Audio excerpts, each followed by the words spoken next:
Every time that we hear that a new video game inspired movie is going to be released, we hold our breath and hope that it's going to be at least half as good as the original inspiration, but the truth is that most of the time we are left in utter disappointment.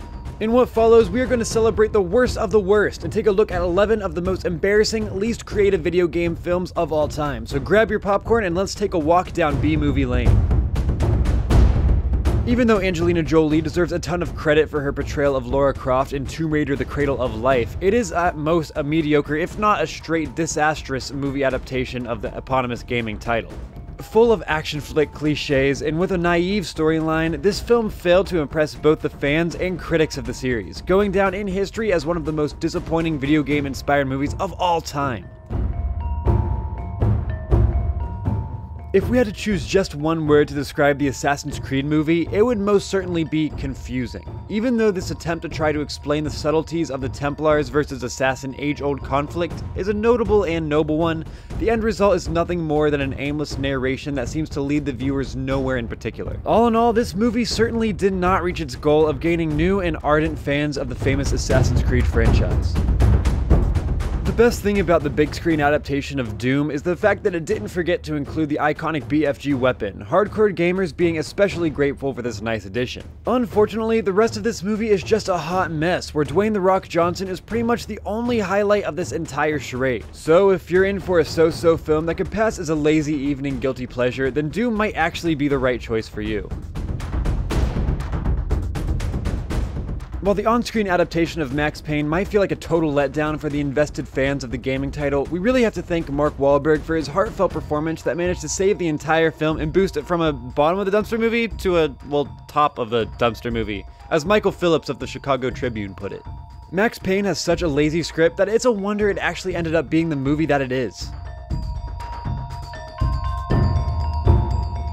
A very, very weak adaptation of the beloved gaming title, Super Mario Bros. Is a film that has absolutely no substance at all, every scene and line that is delivered being so hollow that it becomes unnerving to even continue watching the movie. Luigi and Mario are not even close to their original inspiration, and this is perhaps the most demoralizing aspect of this wannabe gaming-based motion picture that failed so hard it actually physically hurts.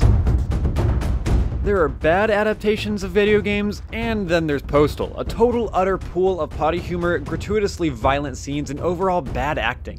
In all truth, the source material was not the most exquisite one, and the creators of this picture did nothing more than capitalize on what was already messed up subject matter, the end result being one of the most cringe-worthy motion pictures that has ever been put to screen.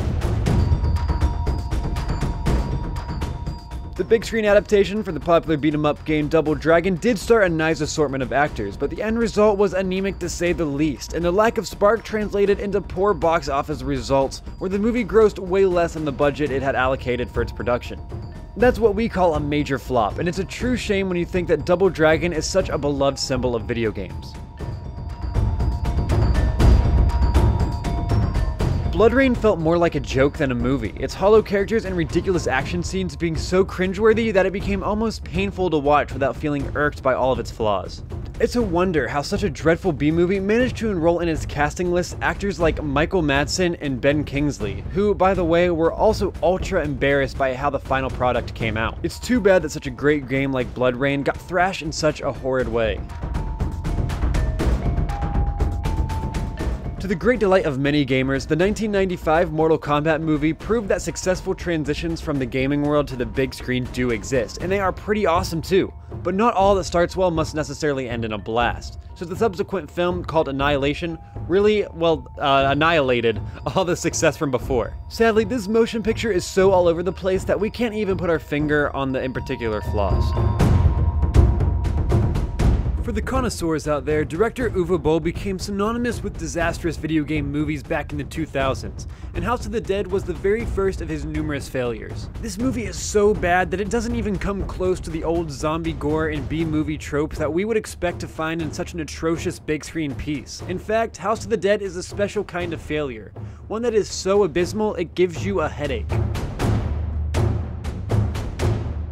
Alone in the Dark is such a terrible film that it manages to enter Metacritic's worst movies of all time list, proving that when you're going down, you have to do it in style to actually matter.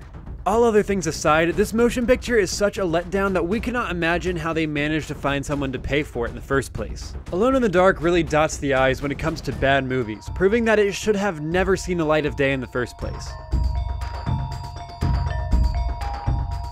And this was our list discussing 11 of the worst video game movies. Make sure to hit those like and subscribe buttons down below because it does help us immensely, and why not leave a comment while you're at it. You can also check out GameBite.com for even more from the world of gaming, but until next time, thank you so much for watching and have a great day.